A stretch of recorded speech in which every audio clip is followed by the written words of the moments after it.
Have you ever pondered how a single night's disaster could echo through the decades, altering the course of countless lives in its wake? The Bhopal disaster is a tragic testimony to this. It occurred on the night of December 2nd, 1984, at a pesticide plant in Bhopal, India. It wasn't a natural disaster, but a man-made catastrophe, resulting from a string of neglected issues. A deadly cloud of methyl isocyanate gas was released, marking the beginning of the world's worst industrial disaster.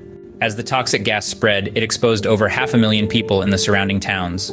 This horrific catastrophe unfolded on a scale incomparable to any other industrial disaster before it.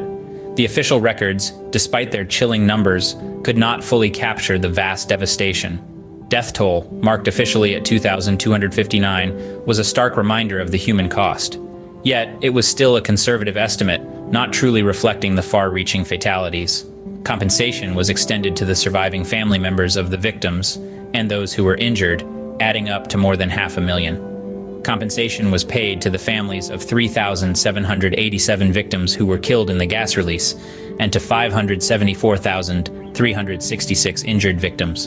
In the aftermath, Union Carbide Corporation, the majority owner of the factory, settled litigation for $470 million in 1989. The corporation's journey didn't end there.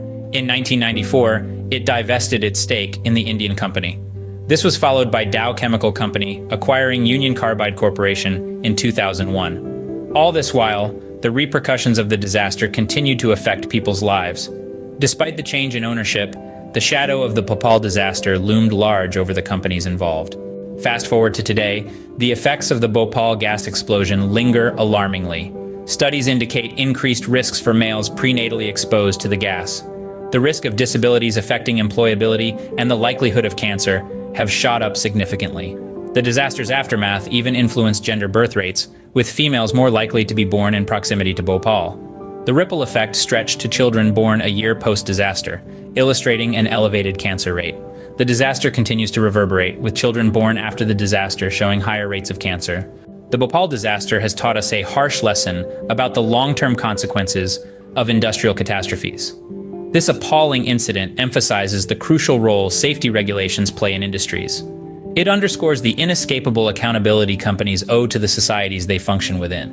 The catastrophe's effects aren't confined to the momentary death toll and disease, but seep into the lives of future generations, impacting a more extensive area than previously envisioned. The disaster's impacts extend far beyond immediate mortality and morbidity, affecting future generations and a wider area than ever thought possible. In conclusion, the Bhopal disaster is not just a tragic event in history, but an ongoing crisis. It's a tale of a devastating night and its prolonged aftermath, bringing attention to the extreme impacts of industrial negligence. This event remains seared in global memory, symbolizing the lasting effects of toxic exposure. It's an explicit example of how a single catastrophe can echo through time, touching countless lives and provoking critical safety discussions. The Bhopal disaster serves as a potent reminder of the importance of industrial safety, the long-term effects of toxic exposure, and the enduring impact of a single night's catastrophe.